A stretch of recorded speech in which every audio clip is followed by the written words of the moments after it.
안녕하십니까. 오늘의 미국 김동찬입니다. 네, 날씨가 완전히 가을입니다. 아니 며칠 전은 아주 추웠죠. 그래서 가을은 결실의 계절인데 그 결실에 중요한 것이 우리가 무엇을 어떻게 하고 어떻게 살아가에 대한 결과도 중요합니다. 그 결과를 증명하는 것이 데이터죠. 그래서 오늘은 데이터가 중요하다. 그래야 우리가 미래를 준비할 수 있다. 이런 부분에 대해서 말씀드리고자 합니다. 2022년 중간선거를 앞두고 한인들의 투표율을 높이기 위한 전략적인 노력이 절실한 때입니다. 전략을 세우기 위해서는 현재의 자신이 서 있는 좌표를 정확히 파악하고 어디로 나아갈 것인가를 정확하게 세우기 위함입니다. 그러기 위해서는 데이터가 중요하죠. 시민참여센터는 매년 10수년 전부터 뉴욕과 뉴저지 주 전체의 한인 유권자 데이터를 분석해 왔습니다.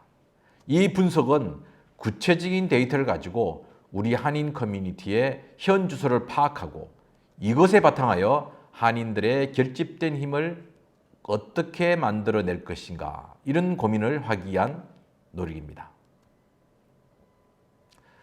먼저 한인 유권자들의 연령대별 분석을 해보았습니다. 2022년 뉴저지의 한인 유권자 43,648명의 데이터를 보면 한인 유권자의 평균 연령대가 54세입니다. 50대가 18%, 40대와 60대가 동일 17%, 그리고 그 다음이 30대 16%였습니다. 가장 유권자가 많아야 할 20대는 13%이고 18세에서 19세는 2%였습니다. 그럼 뉴욕 한인 유권자 55,679명의 데이터를 보면 30대가 18.6%, 그 다음이 40대로 18%, 60대 15.4%, 50대 15.2%, 그리고 20대 12.7%, 그리고 18세에서 19세는 1.4%였습니다. 뉴욕 한인 유권자가 뉴저지보다는 좀 젊은 편입니다.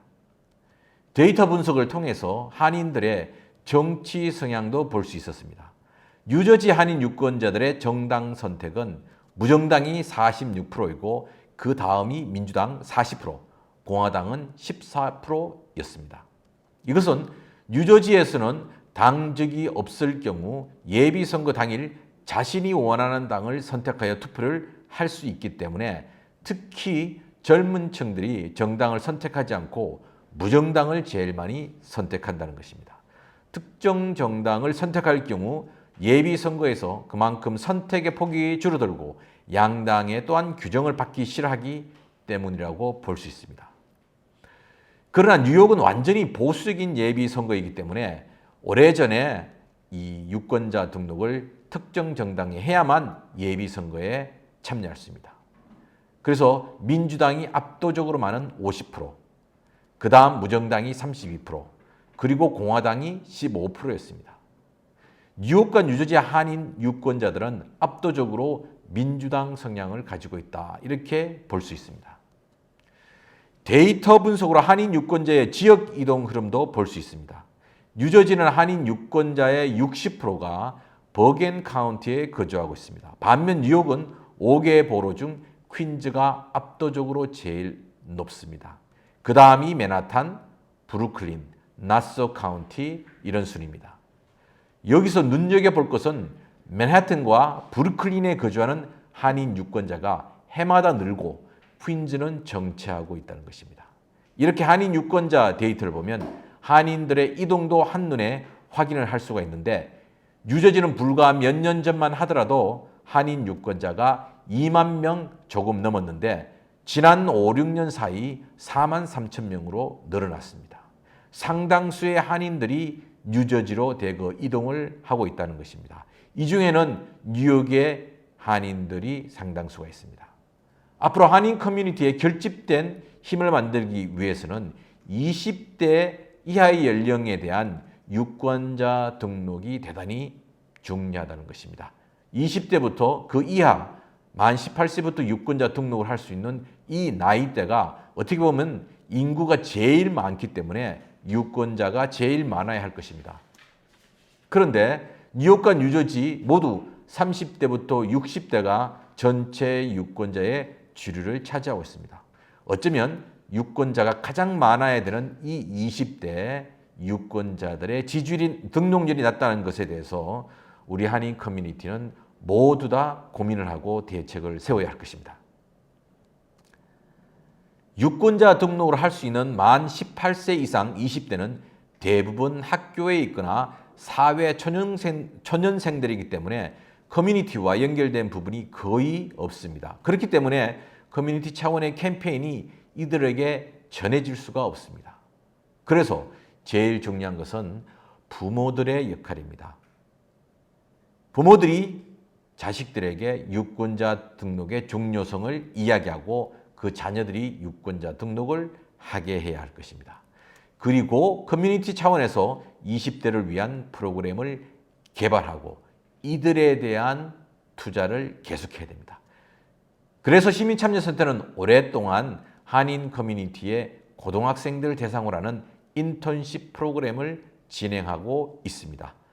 이 안에서 특히 유권자 등록이 왜 중요하고 어떻게 유권자 등록을 하고 또 주위의 친구들에게 등록을 할 수 있게끔 어떻게 할 것인가 라는 것을 매년 가르치고 있고 또 이들이 직접 거리에 나가서 유권자 등록 캠페인을 하게 하고 있습니다. 사는 것은 누구나 다 사는 것이죠. 그러나 생각 없이 사는 대로 살면 늘 피동적인 존재가 되고 늘 자신이 서 있는 현 좌표를 정확히 파악하고 시대를 미리 준비한 생각을 가지고 살면 시대의 주역이 되는 것입니다. 지금 혼란의 시대가 지속되고 있는 시절에 우리는 살고 있습니다. 정말로 정신을 똑바로 차리고 우리의 현실을 분석하고 그 분석된 위에서 미래를 예측하고 준비하는 그런 커뮤니티가 되어야 할 것입니다. 그래야 세계적으로 일어나고 있는 혼란 속에 미아가 되지 않고 다민족 다인종 사회인 미국에서 새로운 시대의 주역이 될 수 있을 것입니다.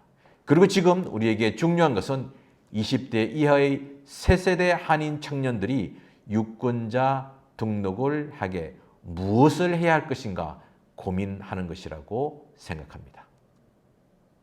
이제 중간선거 한 달도 채 남지 않았습니다. 우리 한인들이 어떤 선택을 하고 어떻게 투표에 많이 참여하게 할 것인가 우리 모두 고민해보는 시간이 되기를 바랍니다. 지금까지 오늘의 미국 김동찬이었습니다.